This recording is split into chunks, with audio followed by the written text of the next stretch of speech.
The Professional and Personal Life of Uta Hagen and Herbert Berghoff. I'm Letitia Ferrer, the daughter of Uta Hagen and stepdaughter of Herbert Berghoff. I'm Teresa Tuscher, the granddaughter of Uta Hagen and Herbert Berghoff. We created this podcast to share ours and other stories of life with Uta and Herbert. We hope you'll join us in listening to these adventures. On today's episode, we have, I'm going to call her the one and only Kelly Wolf. For me personally, Kelly Wolf has a strong memory. When I was a child, she did The Silver Fox with Uta Hagen, my grandmother, and Lyla Robins. And it was one of the shows that really stayed close to home for me. It was written by Donna DeMatteo, a playwriting teacher at the studio at the time. Kelly she did this show, and she did it fiercely and ferociously and passionately, and it was relatable to me. And Kelly also studied with both Herbert and Uta, so she's here today to share with us her experience of, number one, the show, how it got started, what it was like, not just acting with Uta Hagen, but being directed by Herbert Berghoff. Two very separate things, and also being a student of both of those teachers. So Kelly, I'm handing it to you. Well, first of all, thank you so much for asking me to do this. I'm Absolutely flattered and extremely excited about taking this trip, which is very nostalgic for me and some of the happiest memories of my life. Yeah. I started studying at the studio in the early 80s, and I started with Herbert. And with Herbert, you didn't audition to be in his class, but he would interview you. And I'll never forget, he was very curious about my Southern accent and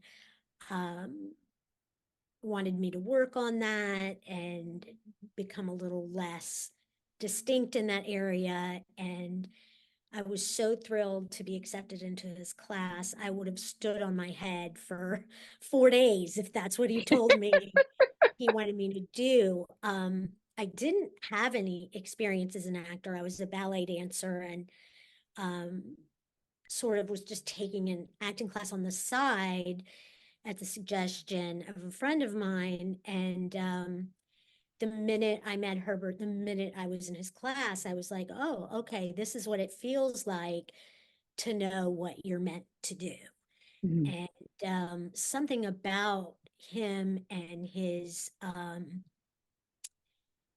ability to just see right into the core of a person, of what they needed, to encourage them,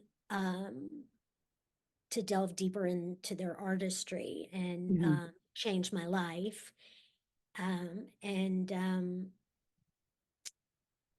He could be fierce and unforgiving, but also never held anyone to a higher standard than what he was willing to do himself. Okay. He set an example of a work ethic that I carry with me to this day, which is you never stop working. You just always continue to study.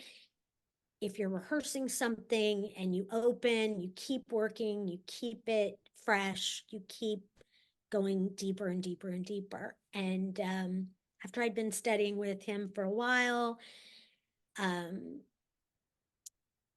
I thought, well, let me audition for Uta's class. And I was so nervous. I was terrified. I'll never forget. I auditioned with Craig Bacon, who was another student of both Herbert and Uta. Okay. And we did a scene from The Rose Tattoo. I'll never forget.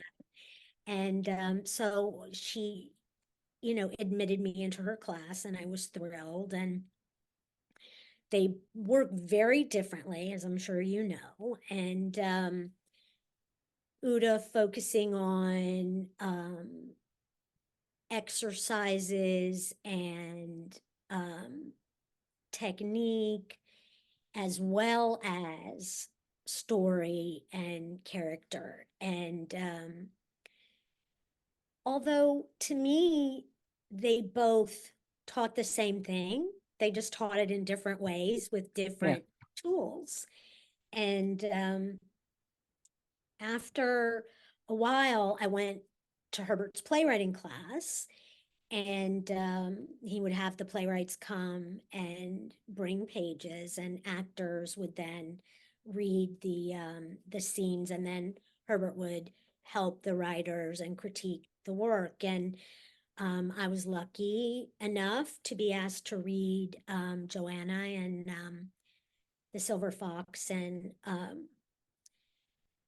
I just thought it was the best character and the best play that I had ever read. And I was so excited to read it and come back week after week. And Donna would bring more and more and more. And this is actually a really funny story to me, and something that I remember so fondly is we were rehearsing for the production, and I was not aware that I had the part for a really long time.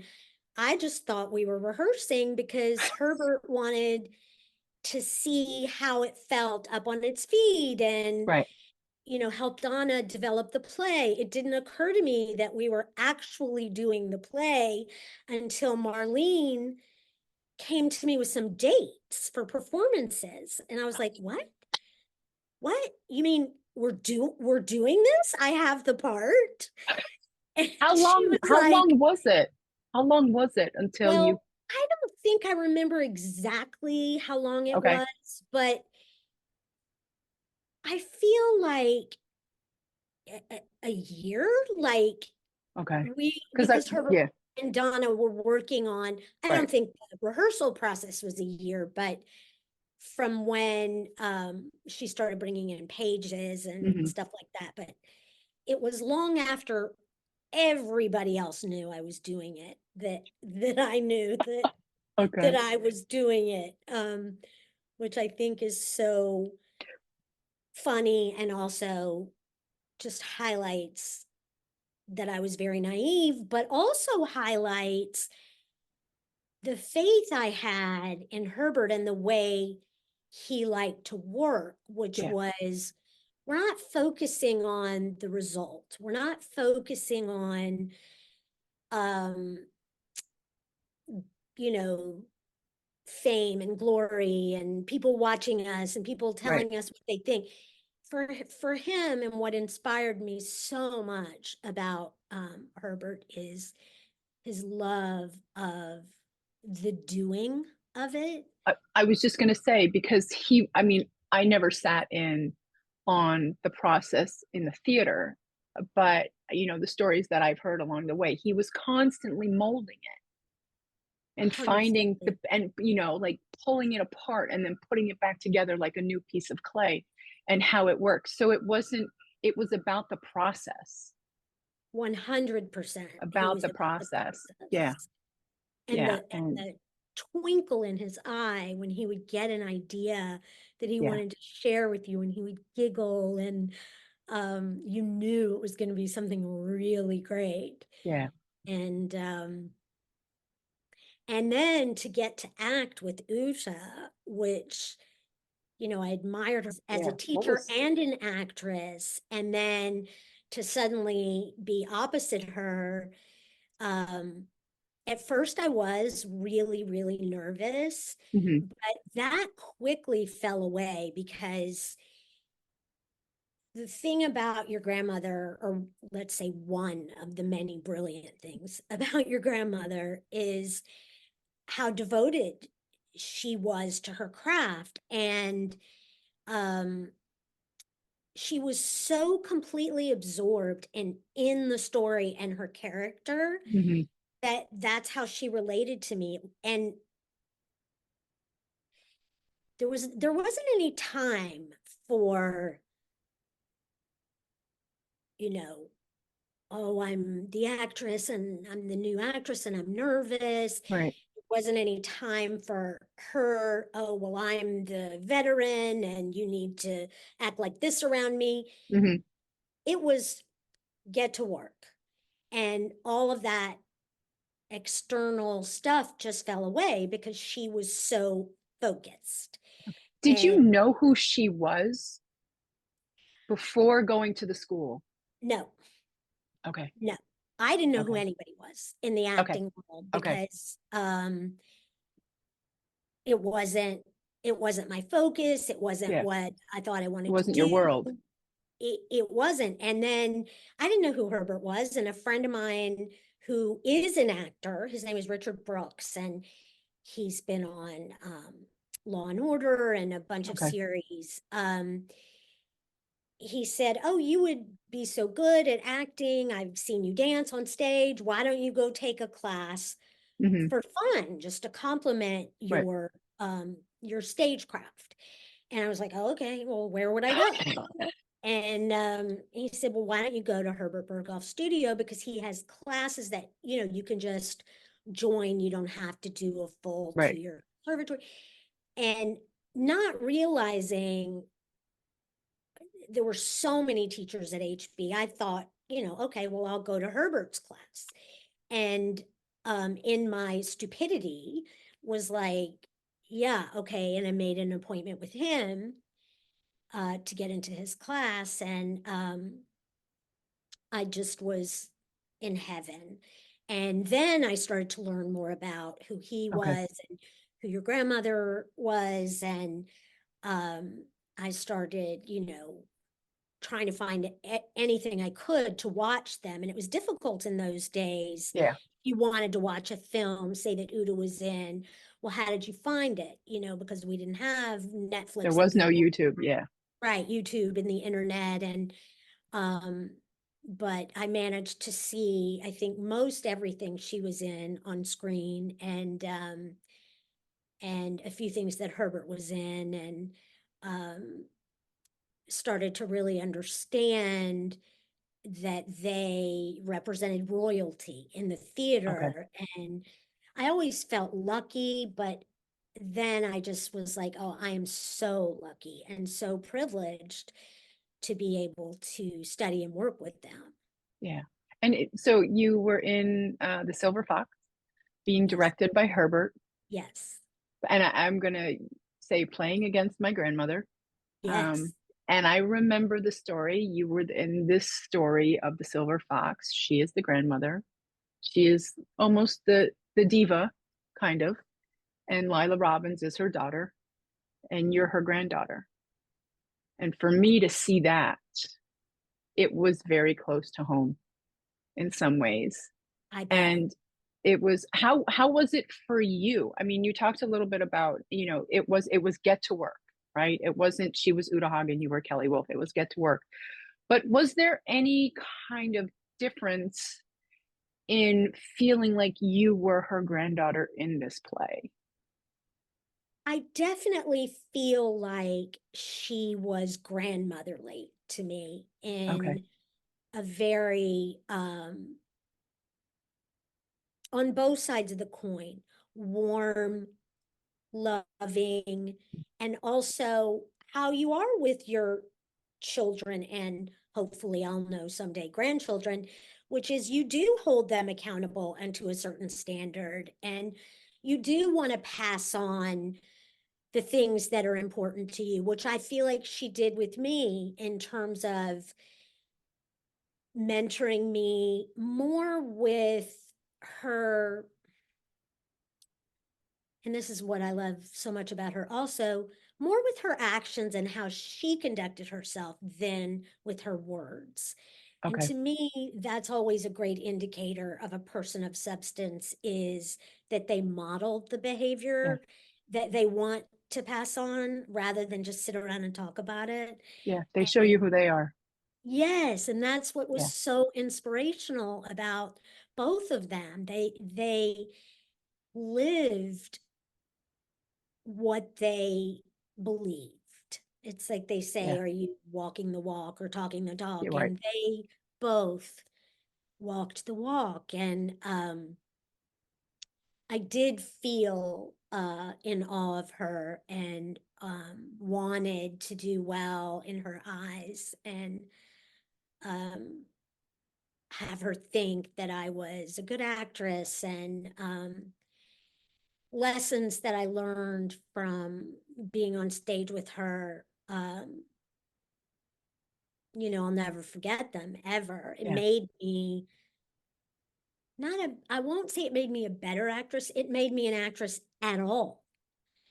Yeah. Being I given remember that. you guys. I remember you guys.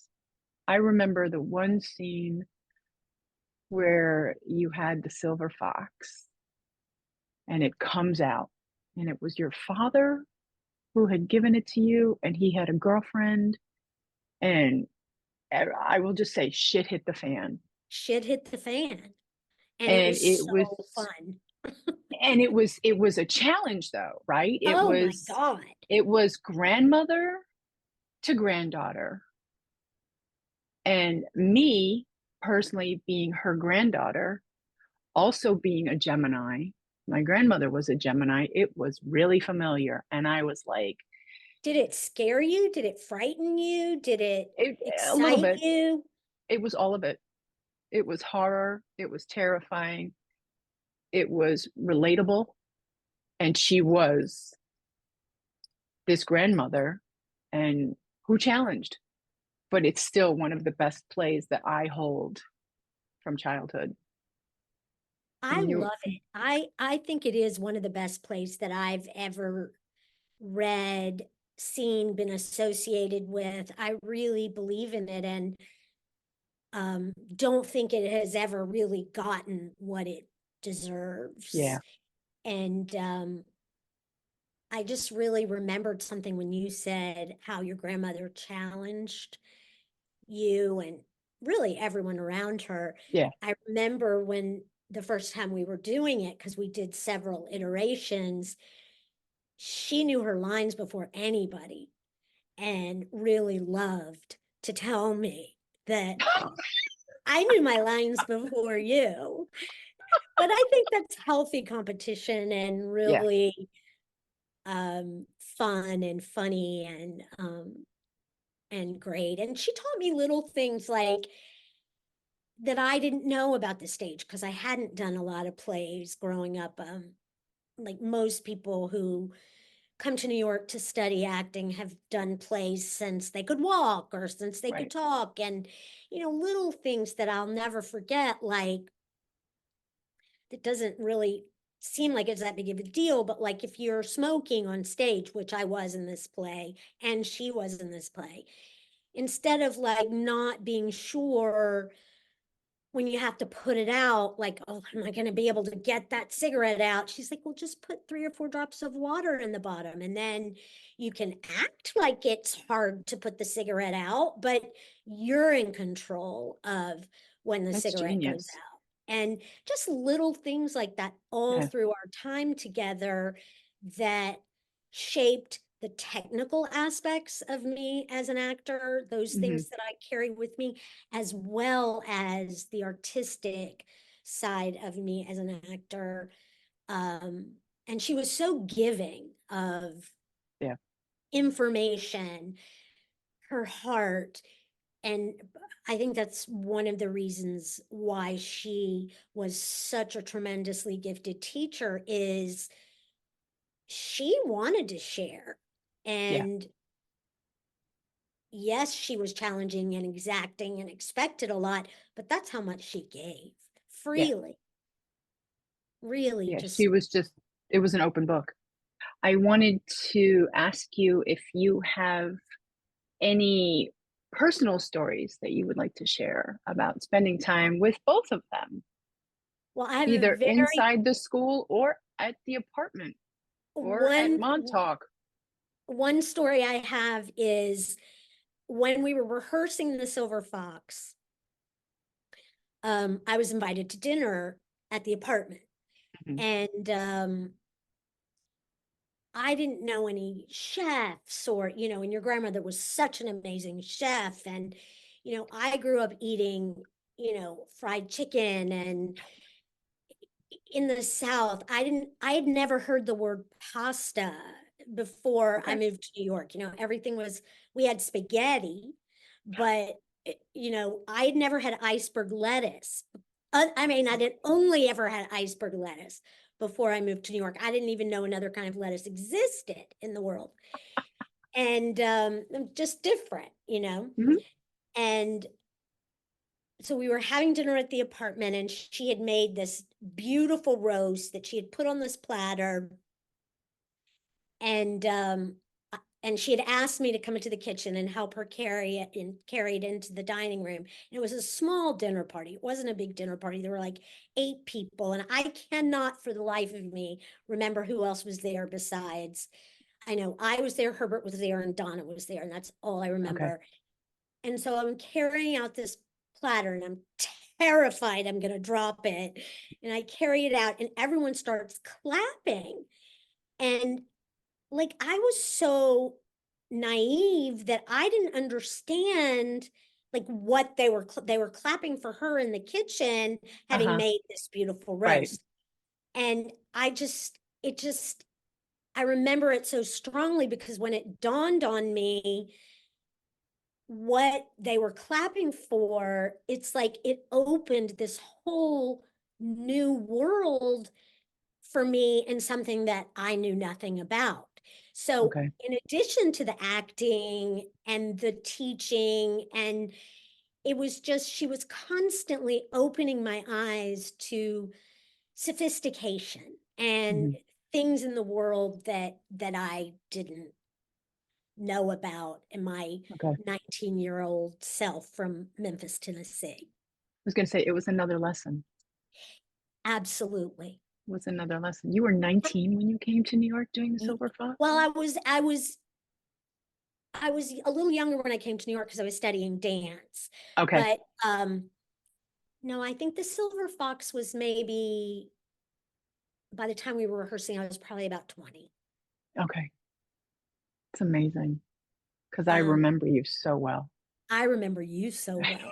I was always so excited when you showed up, or when they told me you were coming. I really did feel like you were my little sister, and like, oh, Teresa's coming. And I was always so excited to see you and talk to you and ask you what you've been doing. And it was I will forever feel like your little sister then. absolutely. And I'll always feel like your big sister. Oh, one more question before I let you go. What do you miss about them the most? I miss the feeling of that I was a part of the family. They made me feel like I was a part of the family at And you were. HB. You were. I can even say that as an outsider. You were. We're both going to cry right now. Yeah. But you were. You were. And I wasn't expecting this. yeah, me either.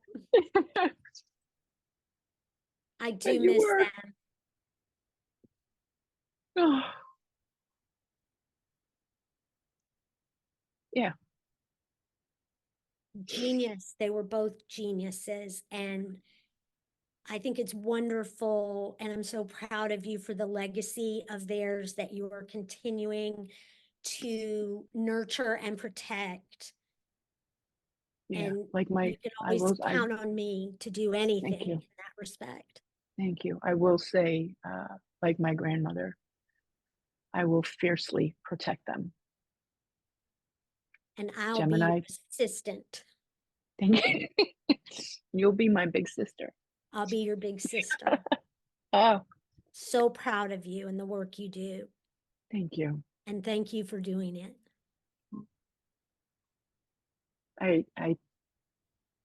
I just feel that it's my duty and my obligation, and that I am able to do it my mother and I are able to do it from a side that nobody else can.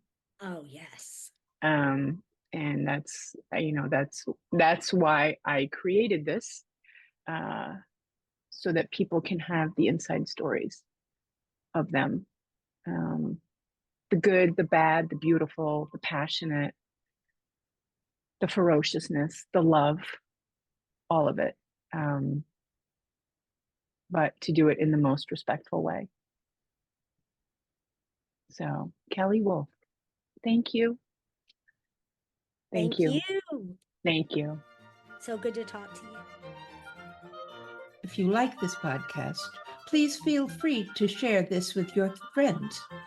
Thanks for listening, and stay tuned for more stories on the professional and personal life of Uta Hagen and Herbert.